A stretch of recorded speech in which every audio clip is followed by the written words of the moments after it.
first policy is beginning to have an impact on the South Korean economy as well, with Washington requesting for an amendment to the Korea-U.S. Free Trade Agreement that came into effect in March 2012 after years of lengthy negotiations. Today, we sit down with an expert on the latest issues surrounding the ongoing Korea-U.S. FTA amendment talks. But let's first bring in our Devin Whiting for the top stories at this hour. Devin. Hi, Don. Our top story this afternoon, North Korea has called off a cultural event to be held together with South Korea that was meant to celebrate the first Olympics held on Korean soil in 30 years. Pyongyang is blaming what it calls unfair press coverage in the South. But the two Koreas do plan to go ahead with 2 days of joint ski training in the North starting tomorrow. Our Ji Myung-gil has more. South Korea will send skiers to the North Masinyeong Ski Resort for 2 days of joint training as part of a series of planned events ahead of the Winter Olympics in South Korea. The names of the South Korean skiers haven't been announced yet, but they are not among those competing in the Olympics. A group of inspectors from the South visited the venues in the North last week to look around the facilities, the airport, and road conditions. The South Korean skiers will take a charter flight to the North Galma Airport, which is around 45 minutes away from the Masinyeong Ski Resort. The joint events during the Pyeongchang Games are seen as a thawing of ties between the two Koreas. However, a telegram from the North late Monday reportedly blamed biased and insulting media coverage from the South on the North planned events for the Olympics. The North was also angry at South Korean media reports of a possible military parade in Pyongyang on February 8th, a day before the opening ceremony of the Winter Games. South Korea's Education Ministry said the North's sudden decision was regrettable, adding that the North should uphold all the remaining agreements that have been made. Those are the art performances and taekwondo demonstration. The North is also sending hundreds of delegates, cheerleaders, and performers to the South over the course of the Olympics. The inter-Korean talks, which resulted in the agreement, came after tensions on the Korean peninsula reached their highest point in decades. But there have been concerns that the links between the Koreas could breach international sanctions on North Korea's nuclear and missile programs. Providing hard cash is not allowed, but apart from that, we can practically provide any conveniences they might need, as the U.S. has welcomed the North's participation as well. Providing cash payments to the North regime is banned under UN sanctions. South Korea earlier said it would not pay the fees for using the North airport and airspace. Ji Myung-gil, Arirang News. U.S. President Donald Trump is set to deliver his State of the Union address on Tuesday, in which he's expected to reaffirm the U.S. policy of putting maximum pressure on North Korea. In an interview with CNN, White House Deputy Spokesperson Raj Shah said Trump will announce measures by the administration to keep the U.S. safe, including exerting heavy pressure on North Korea and other threats. He said the president will also speak on the top 5 issues facing America, including immigration policy and reducing the trade deficit. The address to a joint session of Congress is set to be delivered at 11 a.m. Wednesday, Korea time. North Korea is reportedly cutting back on its annual winter military drills in an apparent sign UN sanctions are biting into the North's already fragile economy. U.S. officials also believe that international pressure aimed at straining the regime's resources is taking a heavy toll. Park So-yan reports. New insights suggest UN sanctions may be working effectively to decrease North Korea's winter military exercises that usually run from December through March. Citing U.S. officials, the Wall Street Journal reports that North Korea's armed forces have scaled back their annual winter military exercises this year, a development they believe mirrors growing pressure from the international community. It also reported that UN sanctions that restrict sending oil and refined petroleum products to North Korea have significantly weakened North Korea's economy, forcing the regime to conserve fuel and in turn scaling back on its military training. An analyst for U.S.-based North Korea monitoring website 38 North says the UN sanctions will have an effect on ground force readiness, as military units have to train to maintain their proficiency. However, military analysts warn that sanctions haven't yet led to a substantial decline in military readiness, with no apparent signs the penalties are hindering the regime's drive to strengthen its nuclear and missile programs. On top of that, a military parade is reported to be held in Pyongyang early next month to project strength ahead of the Winter Olympics in South Korea. However, a further sign of the discord within the North's military is a rise in the number of defections and internal executions. A top U.S. commander said defections are happening in areas that are not generally seen, for example, crossing the heavily fortified demilitarized zone. Park So-yeon, Arirang News. In other news, shares on Korea's Kospi and KOSDAQ stock indexes are now worth a total of more than 2,000 trillion won, or nearly $2 trillion US. According to the Korea Exchange, the figure as of Monday was around $1.89 trillion. The Kospi and KOSDAQ have both broken their previous records for market cap, the Kospi at $1.57 trillion and the KOSDAQ at $308 billion. The Kospi this week broke through 2,600 points for the first time, though it's come off that level a bit, down nearly 1% today. The Kospi surpassed 920 points for the first time in 16 years.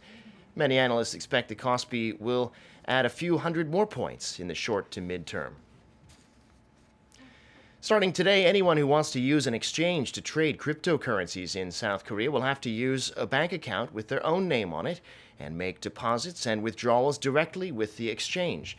Before, investors would send money to so-called virtual bank accounts generated for the exchange. The government is trying to prevent virtual currency from being used for illegal activities like money laundering and tax evasion. Lee Jung-yeon explains.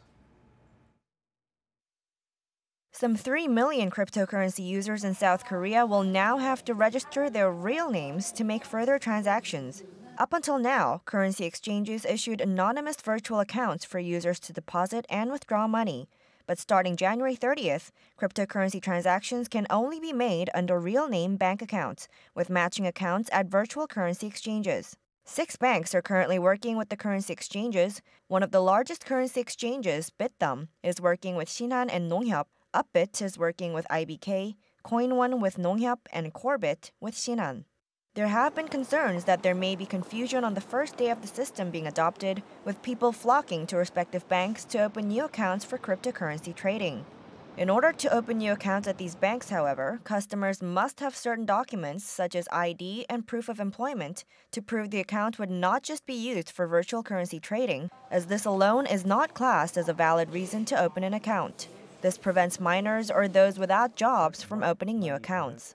Existing cryptocurrency users have to re-register on their currency exchanges with bank accounts matching that of the currency exchange. Unlike previous speculation that new investors would jump into cryptocurrency trading once the real name system is adopted, pundits say that banks are wary of issuing new accounts as they now hold more responsibility for any related problems that could occur during the trading process.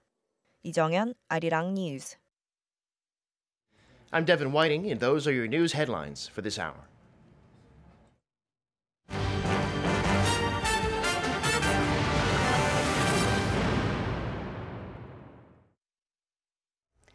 Before we talk deeper into tomorrow's Korea-U.S. FTA amendment talks, the second of its kind, our Kim Ji-yeon sheds light for us on what's to come amid growing controversy over a U.S. decision that would potentially hurt Korean manufacturers.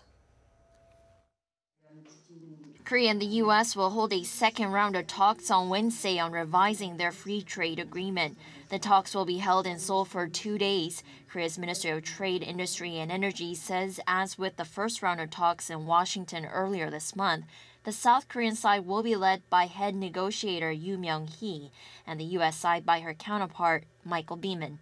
Korea is expected to bring up the surge in import restrictions in the U.S. and the new safeguard measures on washing machines and solar panels, while the U.S. is likely to push for more auto exports to Korea and a lifting of trade barriers. But it doesn't look like progress will come easy. It's going to be very hard to find common ground. The U.S. expects Korea to accede to its request and doesn't want to change its own stance. While Korea sought to right the wrongs of the one-sided, unfair portions of the current agreement, the Trump administration continues to ignore international norms and standards of promoting free trade. Korea's trade ministry has expressed regret over the new safeguard measures, which are slated to come into effect on February 7th. The ministry called them excessive and a clear violation of World Trade Organization regulations. It also noted the growing number of factories being built in the U.S. to create new jobs and boost economic growth. The ministry said it plans to come up with countermeasures in cooperation with Korean washing machine and solar panel manufacturers, which are expected to be hit hard by the new tariffs. The ministry has notified the WTO that it has asked the U.S. for consultations on the matter. Under the safeguard measures, a 20% tariff will apply to the first 1.2 million imported washers in the first year, and a 50% tariff will be imposed on any machines over that number. The tariffs will be reduced every year for 3 years down to 16% and 40% respectively. A 30% tariff will be applied to imported solar panels after the first 2.5 gigawatts in the first year, falling to 15% by the fourth year. Kim Ji-yeon, Arirang News. Now, for a closer look at the Korea-U.S. FTA amendment talks set for Wednesday, we're joined by Dr. Yang Jun-seok, professor of economics at the Catholic University of Korea. Good to see you again, Dr. Yang. Happy to be here. Welcome to the program. So, round two it is. Could you lead us off with the main discussion points that were made during the first round of amendment talks that were held on the 5th of this month? Well, they have not made those records public, so all we know are sort of the rumors that are floating around in newspapers and such. But apparently the U.S. was very interested in trying to open Korea's automobile markets. They were especially interested in, well, right now, if automobile satisfies U.S. standards, then they can import 25,000 units into Korea without undergoing Korean testing, and they want to raise that number. They also want relaxation of some environmental regulations so that more American cars can be sold in Korea.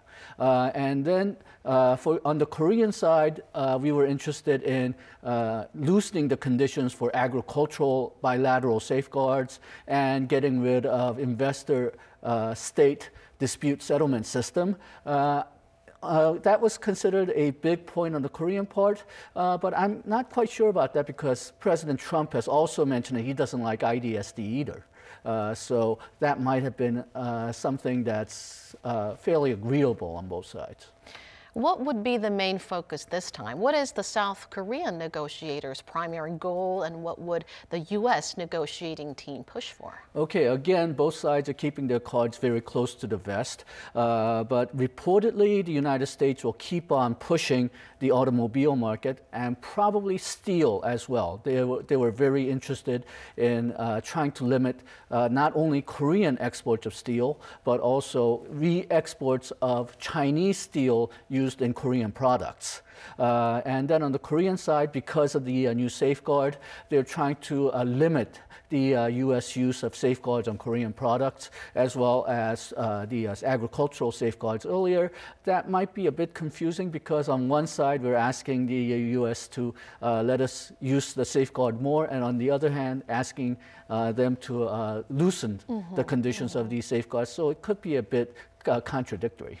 So, like you've mentioned, the safeguard measures, a good deal of time will likely be spent on discussing the safeguard measures. But according to recent reports, Whirlpool, a U.S. home appliance manufacturer, the net profit of Whirlpool, who pushed for these safeguard measures, rather increased recently. How do you interpret that? Okay, we have to go back into some history. Whirlpool is the largest U.S. appliance maker, including washing machines. And in 2006, they bought out the second largest washing machine maker, Maytag. And when they were buying out the Maytag company, the U.S. Federal Trade Commission was very concerned that Whirlpool will get too much monopoly power in the U.S. market. And Whirlpool answered that their monopoly power will be limited because there's more imports coming in from abroad. Now, after the buyout took place and both firms merged, the price of washing machines in the U.S. went up. And then in 2011, Whirlpool asked the U.S. government to impose anti-dumping tariffs on Korean washing machines. and those were imposed. Because of that, Korea switched manufacturing bases, first to Mexico and then to Thailand and Vietnam. So Whirlpool has used that as a reason to ask for a global safeguard this time. Now, when the U.S. imposed anti-dumping tariffs on Korean-made washing machines, we took that to the WTO and we won. So they had promised that they would remove those tariffs by December 2017, last year, but they didn't. So Korea has asked the U.S. And the WTO for a right to retaliate, and that's under the WTO review right now. Problem is that there's shortage of judges, partially because U.S. has refused every judge assignment that they had in WTO so far. So they're being undermanned, and that's partially why things are taking so long in the WTO. Well, on that note, Korea's Trade Minister Kim Hyun-jong told reporters that the safeguard measures violate the World Trade Organization regulations and that he will officially take the issue to the WTO. Do you think South Korea has a chance of winning this time around? I think they have a very good chance of winning. The last few safeguards that U.S. had 16, 20 years ago, most of them lost in the WTO. But even this particular case, it seems very strange, the rulings that the U.S. ITC had made. Now, in order to have a safeguard, there has to be an increase in imports, and that increase in imports have to cause serious injury or a threat of serious injury.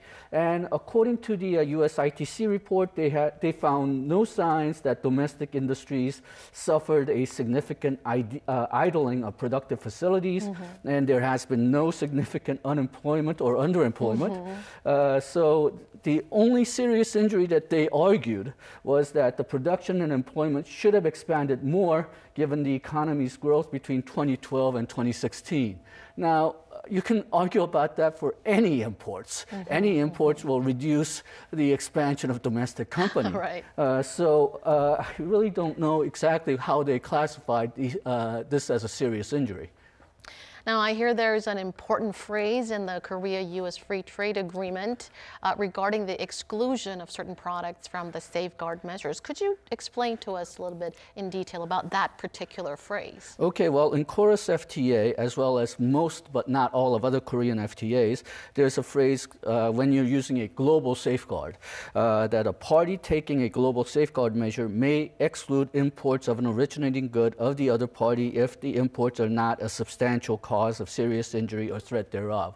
So if you're not a reason for the serious injury, then you may be exempted from it. The key word here is may. In the KORUS FTA, the U.S. or Korea may decide to exempt the other country or not. Now in NAFTA, the may is replaced by shall. So in NAFTA, as long as the NAFTA countries are not the major cause of import surge, they have to be exempted. So one of the rumors floating around right now is that Korea will seek to change the wording from may to shall. And do you think they will be able to strike a deal on that? I think it'll be very difficult. I think on the NAFTA side, the U.S. is trying to change from shall to may.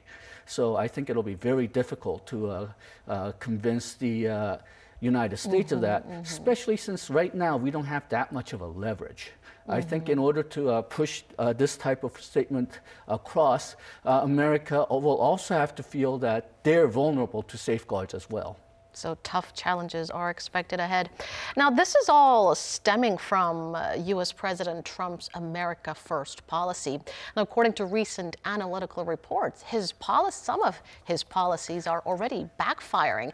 And the reports say, in the field of the solar panels in particular, the newly imposed tariffs on imported goods are taking away American jobs. Why is that, and how do you analyze that?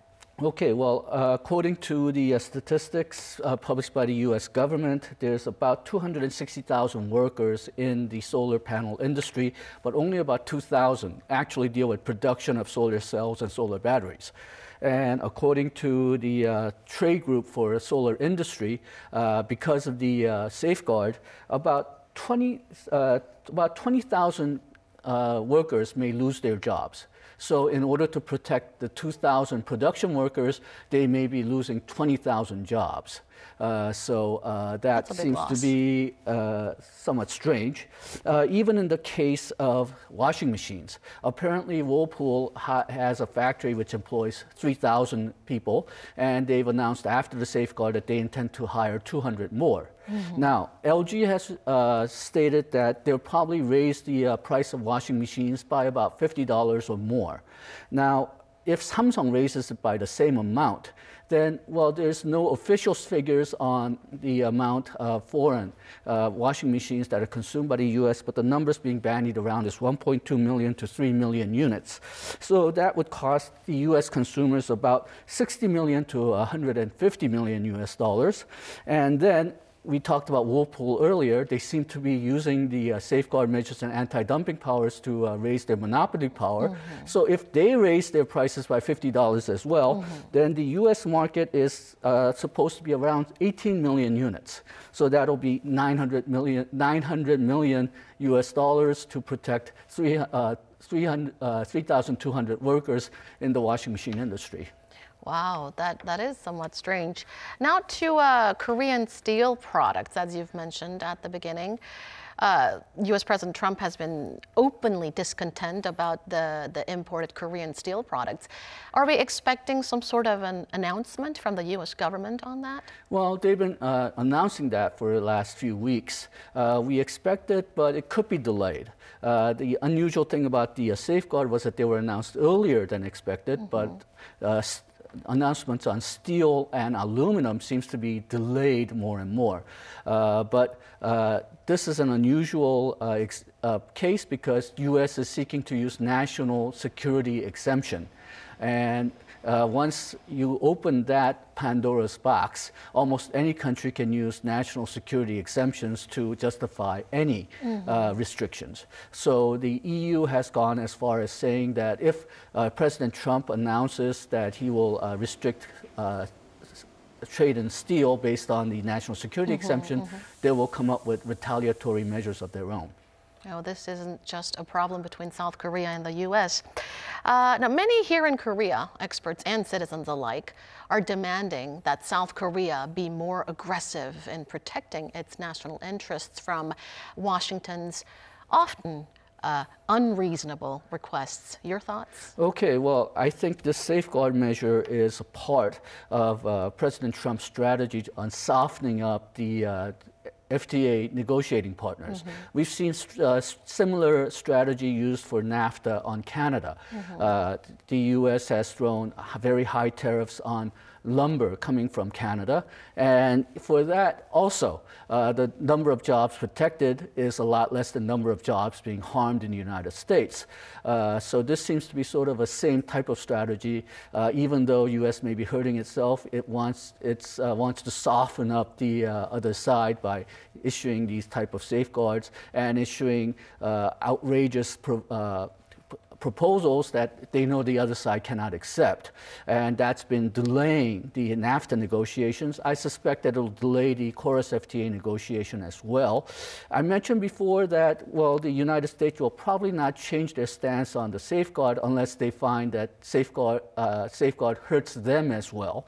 So it might be time for Korea to consider some type of a safeguard on U.S. products and exempt our FTA partners. But there's a danger of escalating the trade war by that strategy. Also, there's global political diplomacy to consider, especially because of the North Korea. But it might be time to take some bold moves because, well, President Trump doesn't seem to be convinced by theoretical arguments on both sides gaining, but only on concrete what he gains. So in order to convince President Trump, we might have to show him how he can be hurt. One last question for you before you go. We only have about a minute left. Trade Minister Kim has said that no deal is better than a bad deal. Do you think that the two sides will at least come up with some kind of an agreement this time around? I think with President Trump, well, he's using hardboiled tactics. So we need to have some hardboiled tactics as well. If President Trump is threatening that he'll withdraw from the KORUS FTA and we say we'll keep KORUS FTA no matter what, then that just naturally weakens our negotiating position. And remember, President Trump will be in power only for the next 3 to 7 years. So even if, say, KORUS FTA is suspended or withdrawn, after President Trump goes away, we can probably restart the KORUS FTA. So we should not be too scared to go take the hard positions if necessary. That is one possibility. Thank you so much, Dr. Yang, for sharing your insights with us today. Thank you. That wraps up our show. Thanks for watching, and keep it tuned to Arirang for the latest domestic and global news throughout the day. Goodbye for now from Seoul.